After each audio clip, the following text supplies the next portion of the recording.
राजाधिराज सद्गुरुनाथ राजाधिराज सद्गुरुनाथ श्री काळ सिद्धी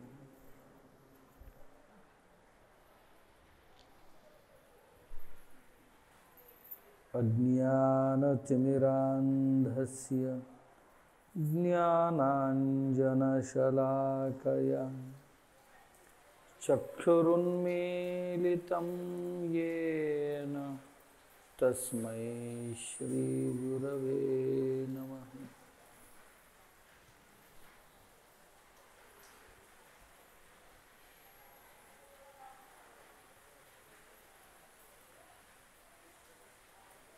गुरु आराधना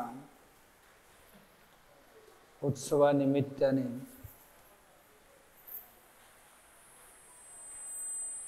आयोजित या ज्ञानसत्रातलं द्वितीय दिवसीय प्रातःकालीन सत्संग आहे। मजेशीर आहे दिवस। उन्हाळ्यात शिवरात्रीला येतो इतकं ऊन असते आणि या पावसाळ्यात आता आलो तर एवढा पाऊसच कधी नव्हता। असतो एकदा 2019 ला काय 20 ला काही लोकांना जाणं शक्य झालं नाही, एवढा पाऊस होता। आजही चांगलं पडणार म्हणतात, पडलं आता सकाळपासून, आता काय राहिलं, पडेल आता दिवसभर। त्याचा काम जितकं चांगलं करते ना, आपणही आपलं काम चांगलंच केलं पाहिजे।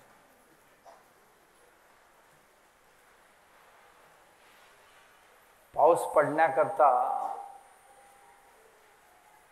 निसर्गालाही तपश्चर्या करावं लागतं।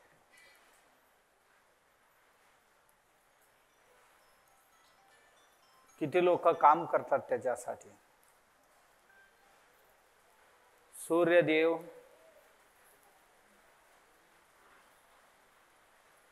पाणी तापवण्याचा काम करतो,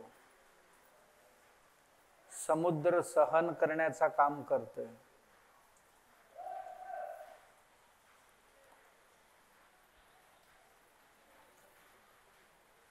अग्निस्पर्शाने सूर्याग्निस्पर्शाने वाफ झालेले समुद्र आकाशाकडे प्रयाण करतो। जसं जसं वर जातंय तशी हवा कमी असते, मग गेलेले वाफ घनीभूत व्हायला सुरुवात करतो।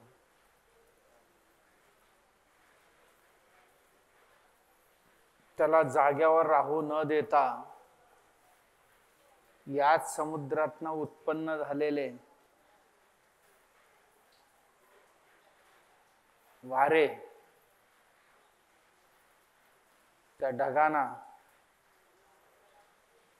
पुढे ढकलून नेण्याचे काम करतात।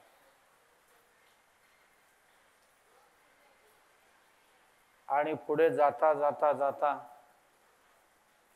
ढग खाली उतरायला लागतात, कारण एक ढग दुसऱ्या ढगांमध्ये मिसळले की बोजा वाढतो, त्याचा भार वाढतो।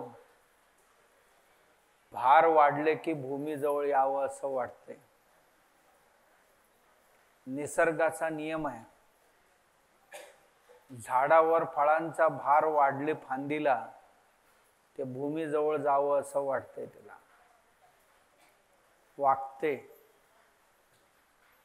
तसे मेघांनाही आपला भार जसं जसं वाढत जातो तसं तसं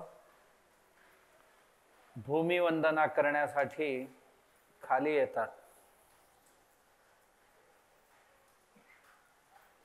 मग आम्ही न्हावून निघतो त्यातनं। ही त्याची निसर्गाची तपश्चर्या आहे। निसर्ग म्हणजे पंचमहाभूतांची तपश्चर्या आहे। आणि त्याच पंचमहाभूतापासून तयार झालेले हे शरीर, या शरीरातलं एक एक तत्व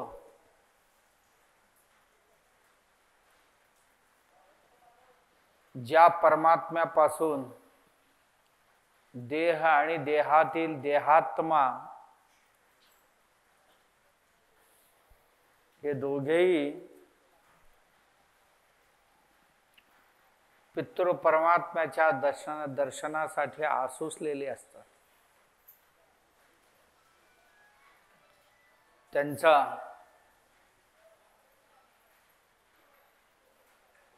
प्रवास प्रत्येक क्षणाचा परमेश्वराच्या निकट जाण्याकरता असायला हवं. माणसांच्या बाबतीत भगवंताची अपेक्षा हीच आहे. मग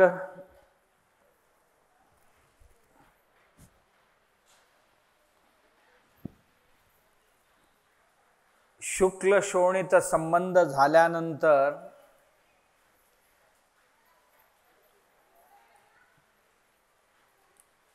बिंदू रूपाने जन्मधारणा सुरू होते. मातेच्या गर्भात एक जीव आकार घेण्यास सुरुवात करतो.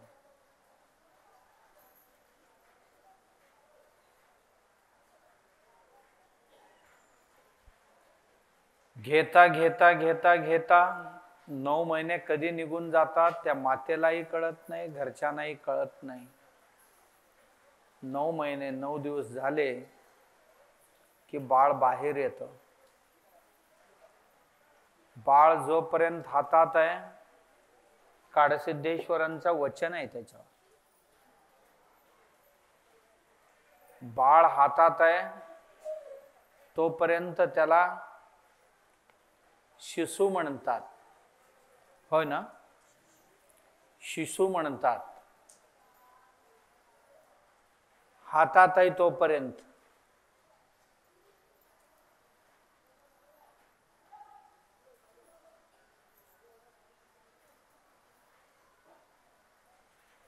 गुडघ्यावर चालायला लागले की त्याला बाळ किंवा बालक म्हणतात किंवा बालिका म्हणतात.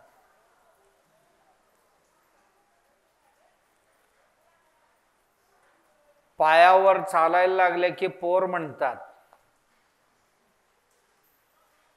कधी कधी काय काय म्हणायचं लक्षात असू दे, हे काडसिद्धेश्वरांनी सांगितले, नाहीतर सरसकट सगळ्यांनाच पोर म्हणतो आम्ही. पायावर चालायला लागले की त्याला पोर म्हणतात.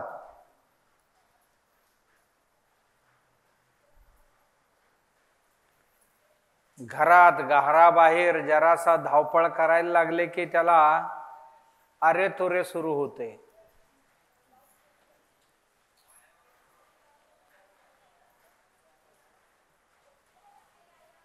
सोळा वर्ष झाले त्याला हळूच आता बाळा म्हणतात. बाळ नव्हे, बाळा, ऐकत जा बाळा, करत जा बाळा, है ना, बाळा म्हणतात त्याला. 16 वर्ष झाले की 25 वर्ष झाले की त्याला अण्णा आप्पा म्हणायला सुरुवात करतात. बाप झालेला असतो ना, मग कोण तात्या म्हणतो, कोण आप्पा म्हणतो, कोण अण्णा म्हणतो.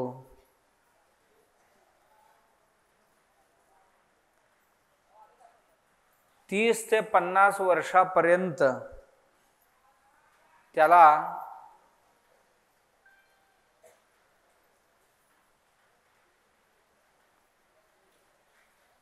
बाप्पा म्हणतात.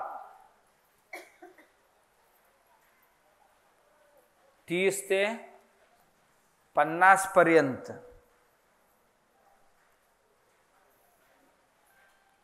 हे पिकायला लागले, थोर म्हणतात, ज्येष्ठ म्हणतात,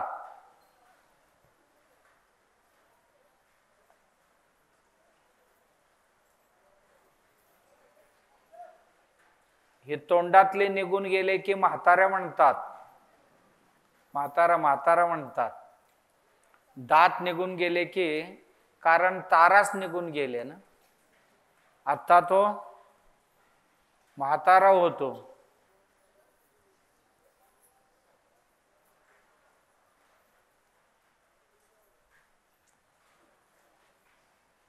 हळूहळू वाकला,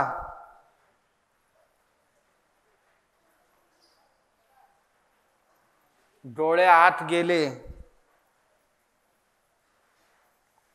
खोकून खोकून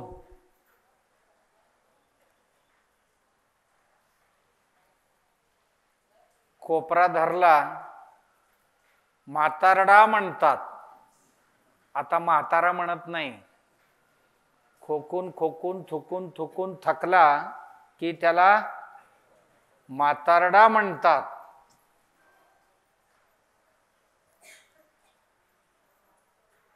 अशी अनेको नावं आत्म्याला देहसंगाने, देहाच्या सहवासामुळे अशी अनेको नावं ऐकून घ्यावी लागतात.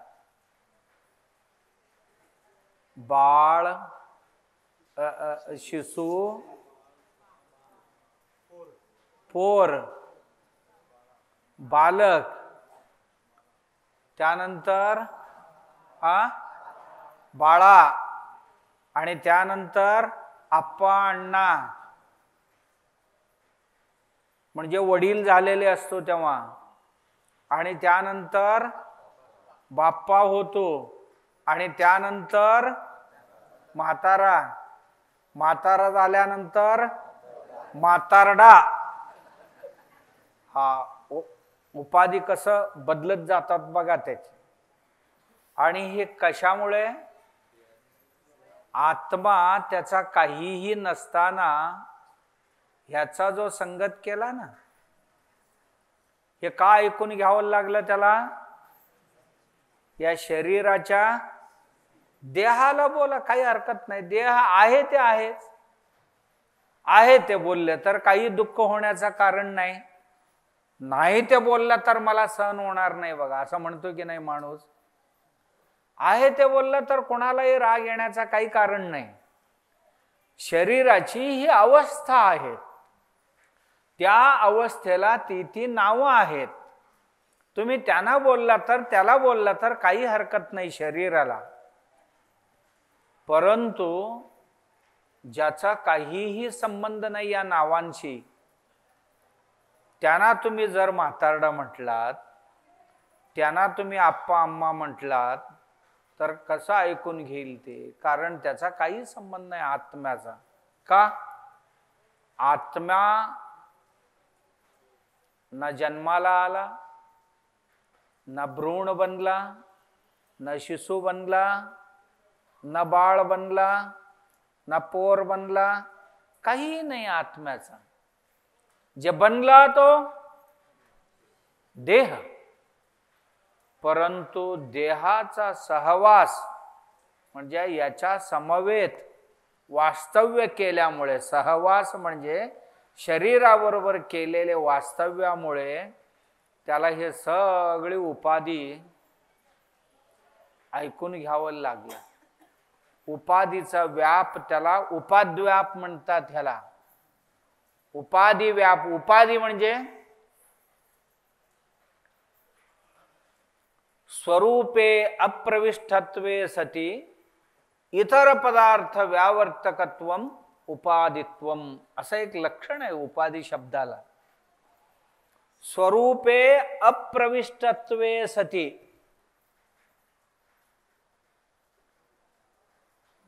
ही घड्याळ, ही घड्याळ आहे ना, आता हे माझ्याजवळ ठेवले, असं इथे ठेवले, माझ्यासारखे 10 माणसं बसलेले आहेत इथे, होय ना? तेव्हा हे स्वामीजी कोण या मठाची, ज्यांच्या मांडीवर घड्याळ आहे ना ते, ही घड्याळ माझ्यात आत काय प्रवेश केलेले नाहीये, पण इतर चौघांपेक्षाही मला भिन्न करून दाखवलं, वेगळं करून दाखवलं. याला काय म्हणतात? उपाधी.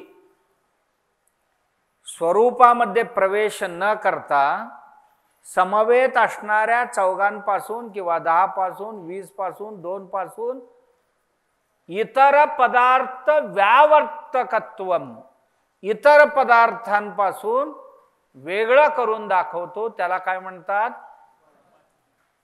उपाधी. ही जी आहेत ना आतापर्यंत ऐकले, हे सगळी उपाधी आहेत. नुसतं उपाधी असतं तर काय झालं नसतं, आणि ह्याच्या नावाबरोबर जे व्याप आहे ना ती सुद्धा लागते ना, याला उपाद्व्याप म्हणतात. नाही ते उपाद्व्याप करायला कोणी सांगितलं होता तुला? असं म्हणतात की नाही? उपाधी व्याप म्हणतात त्याला. हे उपाधी नुसतं उपाधी नाही आहे, ही आहे की नाही? हे मी जरा समजा संध्याकाळपर्यंत असेच धरून बसलो, 4 नवीन माणसं आलेत महाराजांच्याकडे, ही घड्याळ कशी काय?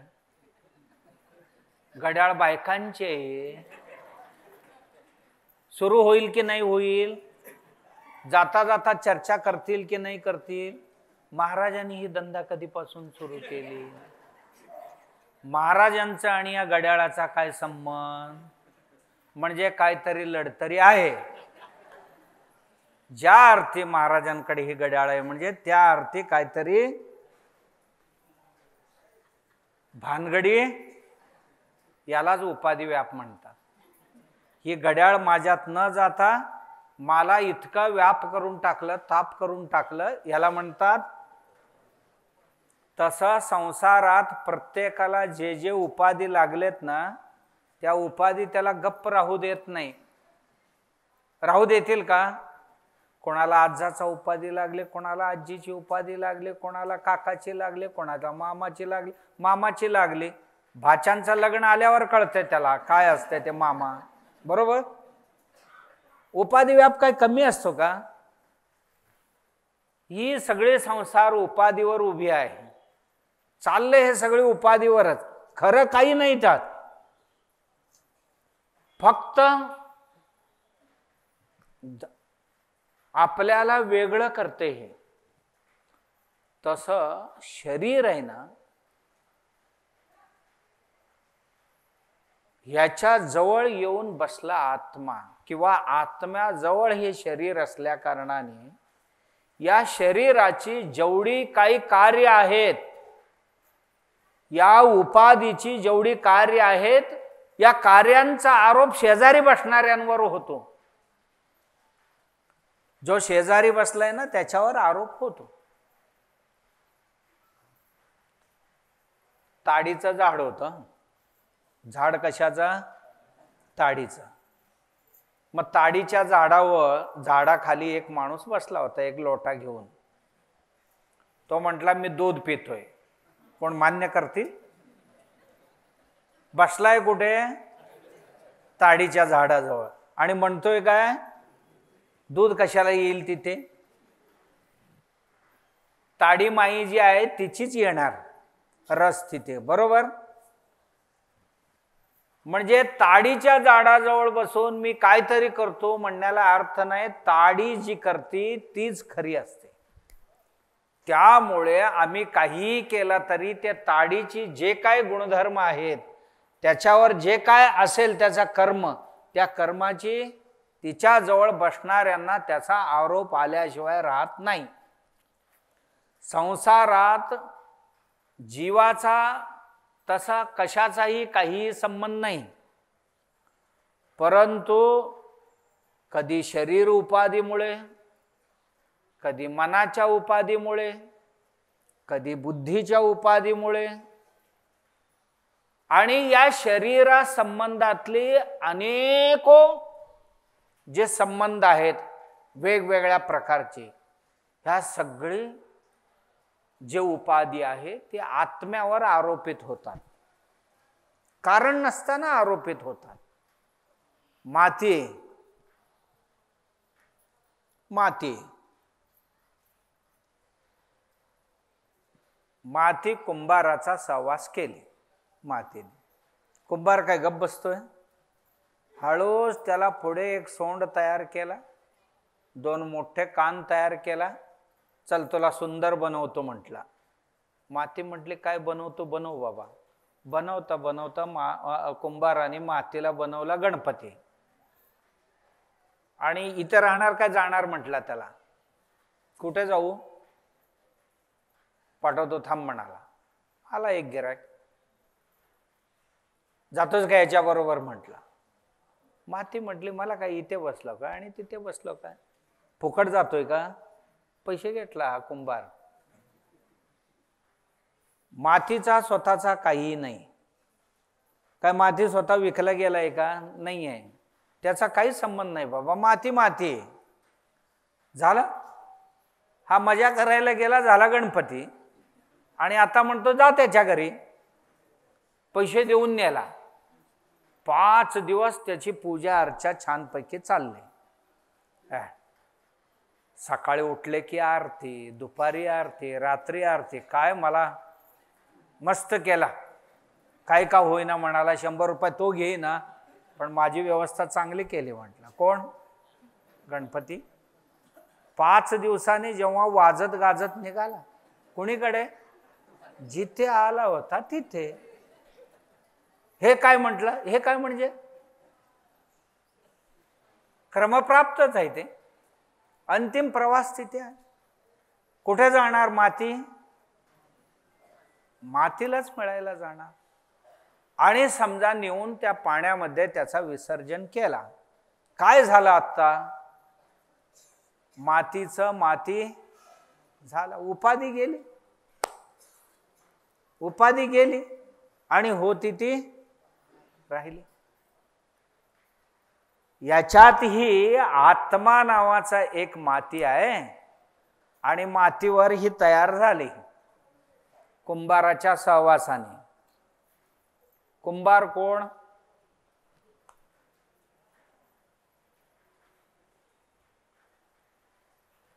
सहवासाने तयार झाले. आकार येत गेले, पूजा होत राहिली. शरीरालाही बरं वाटलं, कुंभारालाही आत्म्यालाही बरं वाटलं. अरे काय तेवढी याची सेवा. सकाळी उठले की टूथब्रश काय,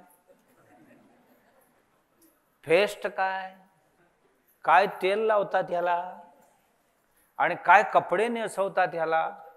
अरे माझी ऐपत नसतानाही इतक्या किमतीचे माझ्यावर चढवतात.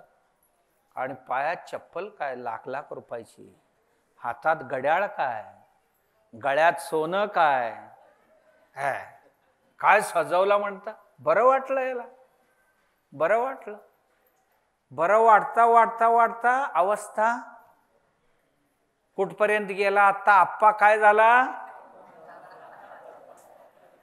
आप्पा आता म्हातारडा झाला. तेव्हा ह्याला कळायला लागला, अरे एवढी वर्ष माझे मान सन्मान केली, आता मला असं कसं म्हणतात.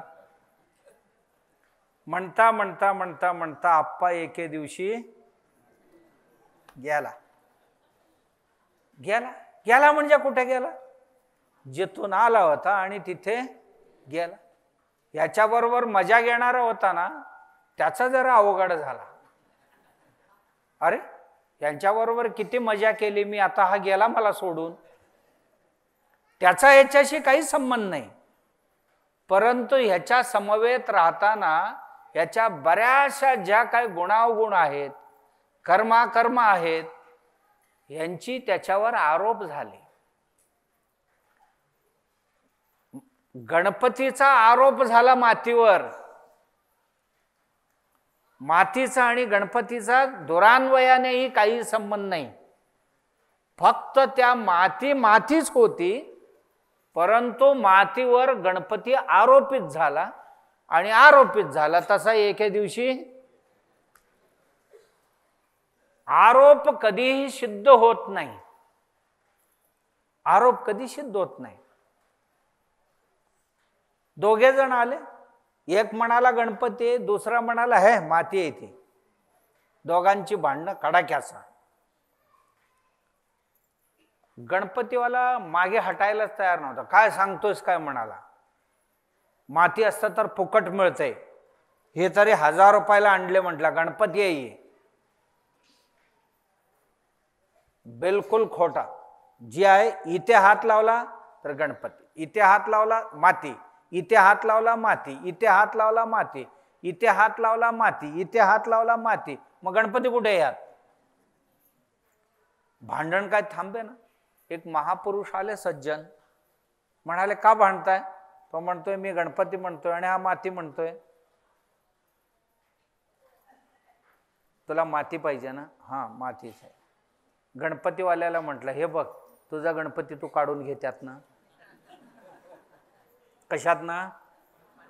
मातीत ना तुझा गणपती काढून घे. 1 मिनिटात काढतो थांबा म्हटला. घाटला एक मोठा दगड. घाटल्याबरोबर काय राहिला? गणपती कुठे गेले? नव्हताच तो. जे काय आरोप झाला होता ना तो खोटा होता, केवळ भ्रामक होता तो. दिसते डोळ्यानं खरं असं वाटतंय, पण हाताला काय लागत नाही ना. प्रतीतत्वे सती अप्राप्तित्वम मिथ्यत्वम, याला मिथ्या म्हणतात. प्रतीत होतंय, दिसतंय, नाही असं नाहीये, दिसतंय परंतु हाताला लागत नाही. यथा स्वप्न गजादिवत, शास्त्र काय म्हणतंय त्याला?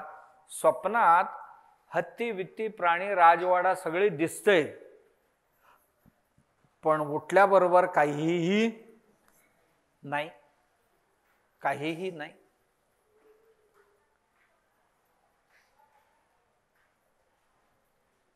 भिक्षू एक निघाला होता गावातनं. माणसं भरपूर जमलेले होते. गर्दी कशा करता जमले म्हणून हाही पुढे गेला. पुढे गेल्यावर कळलं गावचा राजाची हत्ती येते. राजाला पोरगी एकटीच आहे, पोरगा नाहीये. मग मुलीचा स्वयंवर आहे. म्हणजे काय? हत्तीच्या सोंडीत हार दिलेले, ज्या तरुणाच्या गळ्यात हार घालेल तोच या मुलीचा आणि तो पुढचा राजा बनणार. मजा आहे म्हटलं. हे अनेको राजकुमार आले होते जावई होण्यासाठी. त्या हत्तीने कुठल्याही राजकुमारच्या गळ्यात हार न घालता हा जो भिक्षू आला होता बघायला, असं पुढे डोकं काढून आला आणि बरोबर हत्तीने ह्याच्याच गळ्यात घातले, हार घातले, त्याला हार घातले.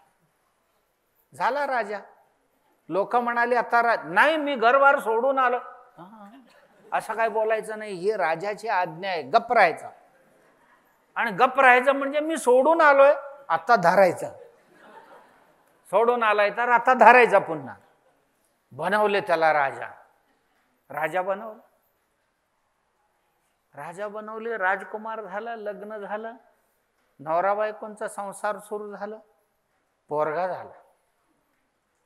7-8 वर्षांचा झाला. गल्लीत खेळत खेळत बाहेर गेला आणि बाहेर गेला तो राजा घरात आला. पोरगा बाहेर गेला. पोरगा कुठे आहे विचारला. बायको म्हणते कुठेतरी बाहेर गेलाय. हे कुठे गेलाय बघा रे. गल्लीतल्याने सांगितले गल्लीतली पोरं गुरं राखायला गेले, त्यांच्या बरोबर गेलाय. म्हणाला मी राजा आणि माझा पोरगा म्हैशी राखायला जातोय. बायकोला म्हटला 2 तडाखा लावेन म्हणाला. बायको म्हणाली माझ्याच घरात येऊन मला तडाखा लावताय तुम्ही. याला आणखीन राग आला. राग आल्यावर बायकोला 2 तडाखा लावला. बायकोने लगेच सैन्य बोलवले धरा रे याला आत टाका म्हणाले. याला धरून जेलमध्ये टाकत होती. डोळे उघडले, स्वप्नात होता.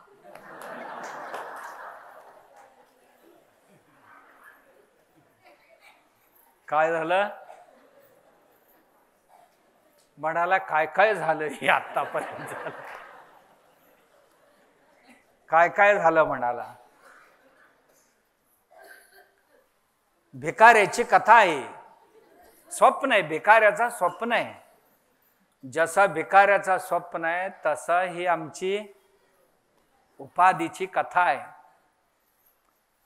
आणि स्वप्न मिथ्या असतो. काय हाताला लागलं? हातीने हार घातलं, हत्तीने राजा झाला, पोरगा झाला, गुरं म्हैशी राखायला गेला आणि बायकोला 2 तडाखा लावला आणि बायकोने धरून आत टाकायला सांगितलं. डोळे उघडला तर राजधानी पण नाही, राजवाडा पण नाही, बायको पण नाही, पोरगाही नाही, हत्ती नाही, हारही नाही.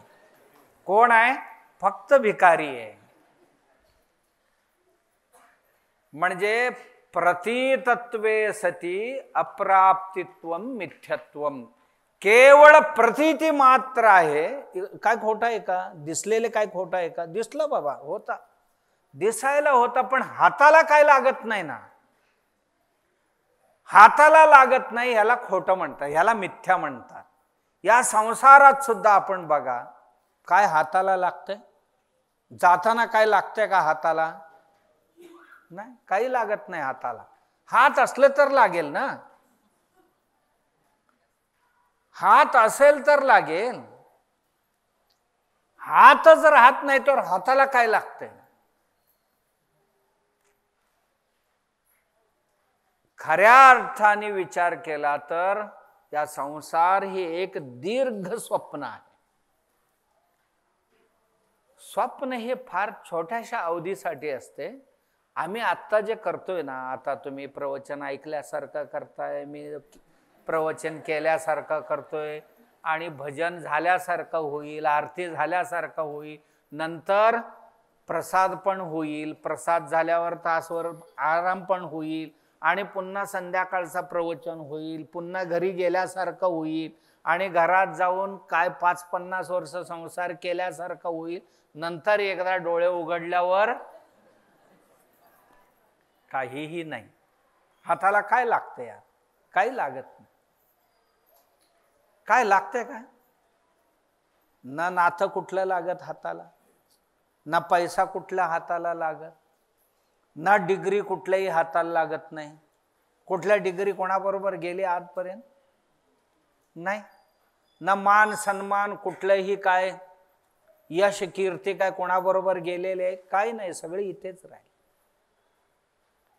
विचार केला तर ह्या संसारात काहीही पण काही नसलेल्याचीच काय मजा चालले. विचार केला तर म्हणून म्हणतात ना, अविचारेण कृतो बंधः विचारेणैव निवर्तते. ही संसार जे तयार झालेले अविचाराने तयार झालेले आणि याचा जोपर्यंत आम्ही विचार करत नाही तोपर्यंत या मजेतच राहणार.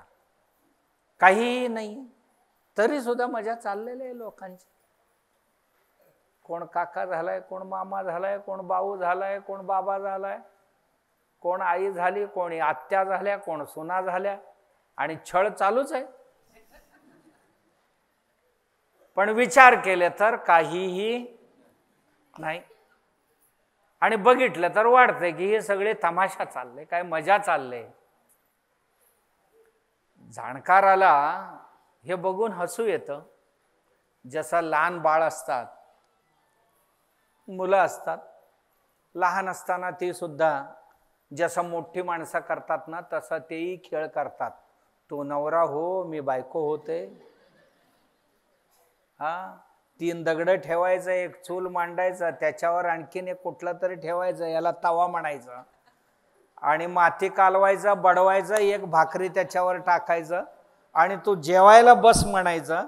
तो जेवायला बसतो आणि ह्यातलंच एक भाकरी काढते, त्यात टाकते, जेव आत्ता म्हणते. तो असा करतोय. तसाच हा संसार चालू आहे सगळ्यांचा. ते खोटं खोटं करते आणि हे खरं खरं करतात, फरक काही नाही. आणि त्यातलं 5 रुपये पाहिजे म्हटले की एक दुकानदार तयार असतो. रद्दी पेपर पाडून घ्यायचा, हे 5 रुपये घे म्हणायचं. मग आम्ही तरी काय करतो, त्या रद्दी पेपरनीच हे सगळी चाललेले आता.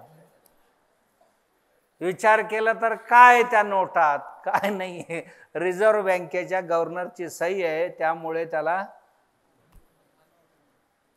नाहीतर रद्दीच आहे. ते पेपर वाचून टाकतो की नाही तसाच आहे, पण चाललंय मजा.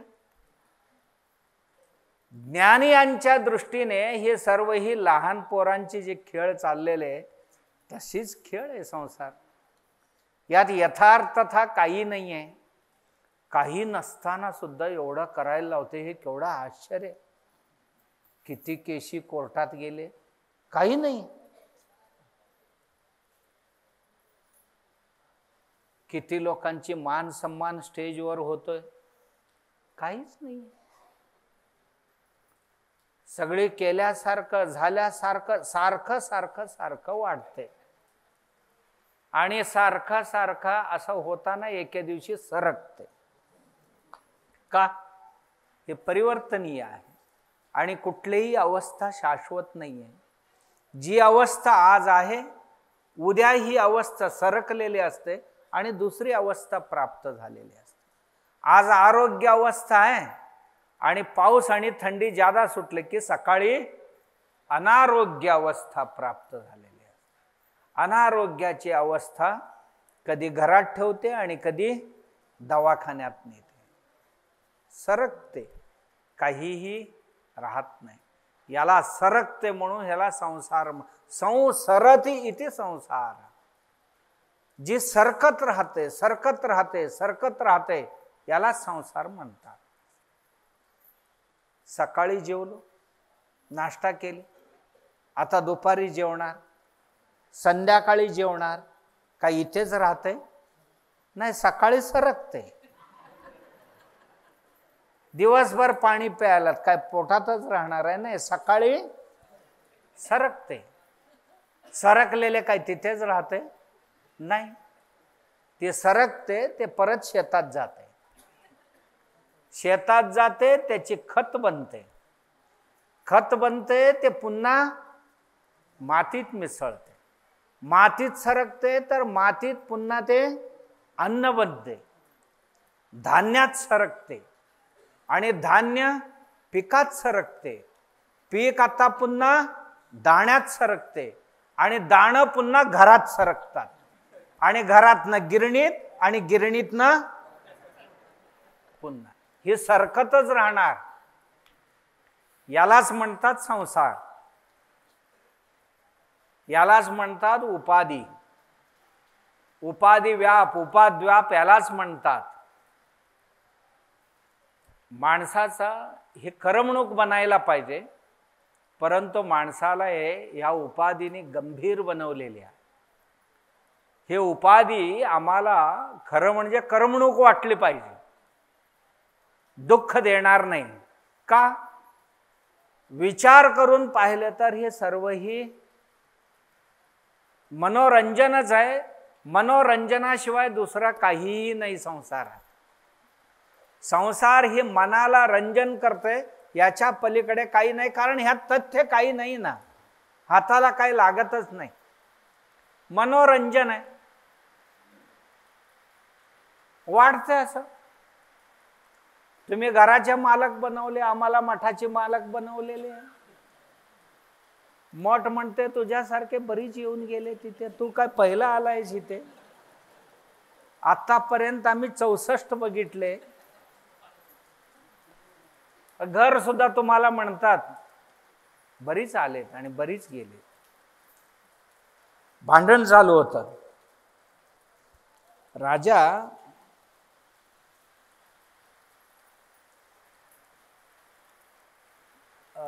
धर्मशाळा बनवलं होतं आणि माझ्यासारखा एक संन्यासी धर्मशाळेत गेला.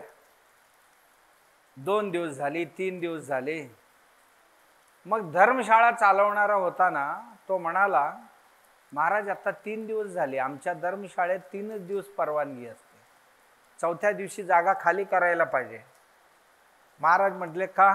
का म्हणजे तुमच्यासारखे दुसरी येणारी असतात, आलेले सर्व जर इथेच राहिले तर ह्याला धर्मशाळा कसं म्हणायचं?